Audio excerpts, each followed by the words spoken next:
This morning for a while, and back in July, billionaire business leader Robert Johnson, who supported Hillary Clinton in the 2016 election, told CNBC's Hadley Gamble the economy is doing great, and he gave President Trump a lot of that credit.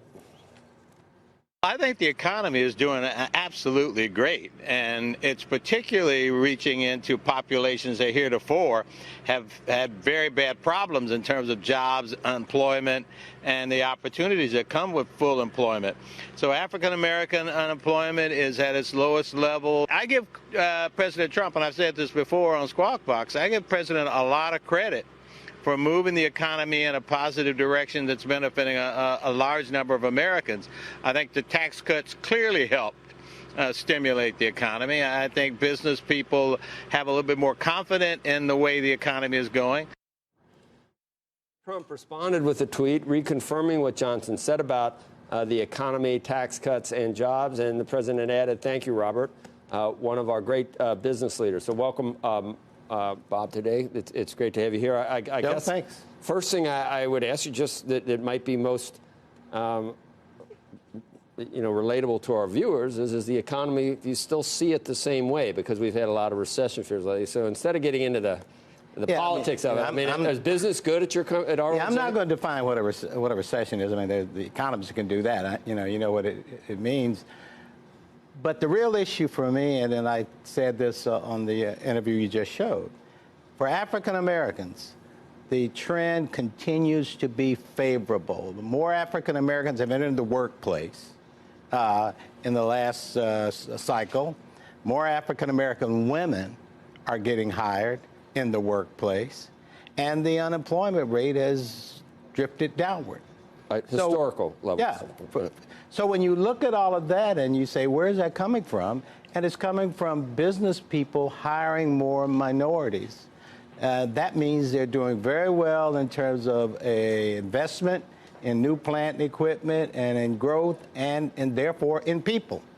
And when you see more minorities getting jobs, there used to be the old saying that, when white America catches a cold, African Americans get pneumonia. Well, it's going the opposite way now. White unemployment is going down, African American employment is going down. That's a plus that you can't argue with. And as I said earlier, I give the president credit for doing positive things. And when I see a president doing positive things, particularly for African Americans, what I do is go back to that particular leader and say, you've done this, what else can you do? And the president has responded to me. I met with him less than 2 weeks ago on an issue that also focuses on the issue of wealth and economic opportunity for African Americans. It's called retirement. African Americans lag way behind white Americans in retirement savings. So I went to the Labor Department, the Trump administration, to get them to implement and approve a policy called auto portability of 401k account. Simply what it means, guys, is that when you change jobs, if your 401k can go along with you, you retain that 401k account and its growth, and you don't pay taxes if you cash out. Unfortunately, African Americans, compared to white Americans, cash out at a rate of about 60%. That means millions of dollars for low-wage workers, people who have $5,000 or less, are leaving the system, and African Americans and Hispanic Americans are suffering from not having sufficient retirement savings, which also leads to the wealth gap that exists between white and African Americans. The president and Jared have been supportive of this, and I've asked the Business Roundtable, which, as you know, changed a little bit of they argue that a company now should look beyond just the shareholders, but look to a broad array of stakeholders, including the community and other individuals or other organizations, to join with me in making auto portability a national policy. If you do that, if the president does this, and he's supporting this, and calling the record keepers, the Vanguards, the Fidelities, the Alights, to come together and implement this program, which the Labor Department has given a legal exemption. So there's no liability in terms of acting as a fiduciary as you move 401k accounts. If this happens, literally trillions of dollars overall for all Americans will go into the retirement system and stay, hopefully.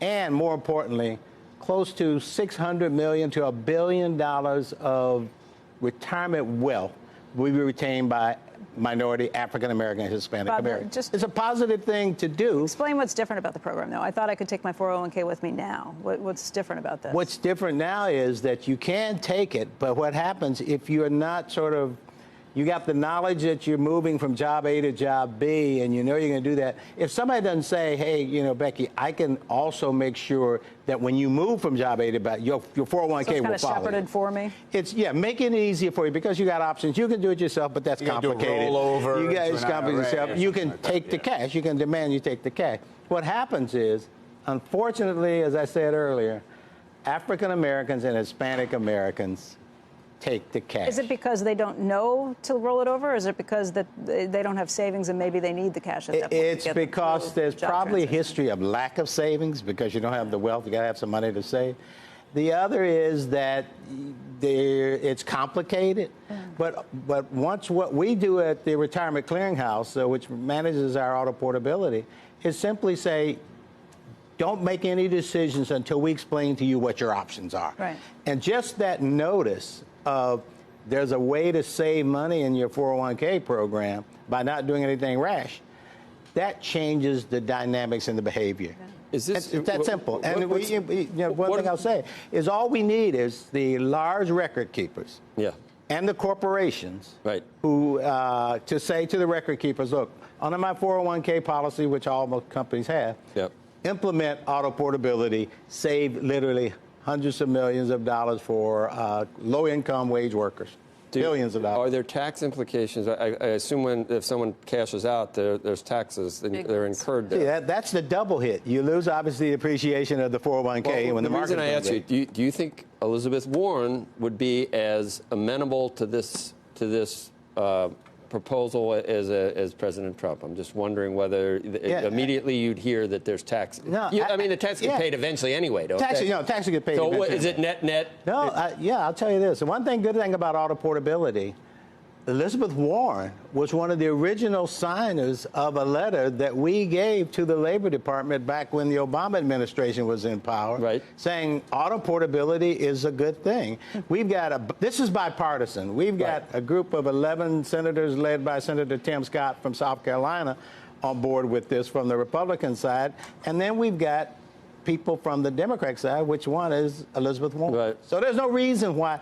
See, this is one thing I like about what the president is doing is that if you can bring private business, in this case a minority company, and the government to look at a policy that would benefit African Americans or Hispanic Americans or low-wage workers and say, hey, you come to us with a proposal that makes sense for workers, and we can remove a regulatory impediment, Yeah. and the end result is better economic benefits for Americans.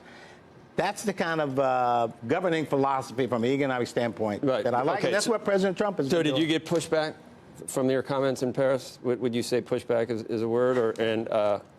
Here you are again saying the same stuff, so I guess I got more exposure from this than I ever thought would happen because, again, when I did this with Hadley, the correspondent, it was 6 a.m. in Paris. So I'm thinking, ooh. It was a great shot. Eiffel Tower. I mean, it was pretty cool. I said, who's up at 1 a.m.?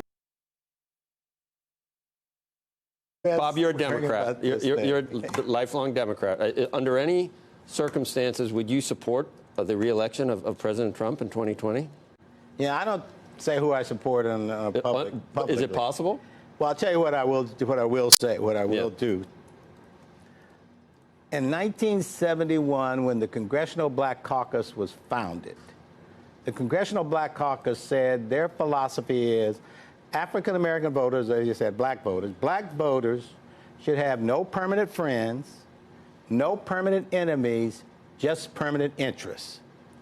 And I would say to either the Democratic Party or the Republican Party, at a time when everything now is identity politics. Yep. You're Hispanic, you're LGBTQ, you're this, you're that, women, you're men, you're all of these things. it's time for African Americans to think in terms of their permanent interests not being an appendage to either party, either the Democrats or the Republicans. So I would invite, and the Democrats will argue, hey, we're already friends with African Americans, they love us, they give us a vote, and that's a logical argument based on the facts. What I would say to the Republican Party and President Trump, and he talks to me and I'll tell him this, that here's what I would do. I would call African Americans who wanted to do it to come to a White House meeting with the president and other members of the Republican Party to say, look, come to us not as friends necessarily, but not as enemies, but come to me and tell me what your permanent interests for African Americans, some 40 million African Americans in the country, are. And if I listen to it and I can address some of those permanent interests, maybe we can be friends, or maybe we will just be in a relationship that we continue to look at issues.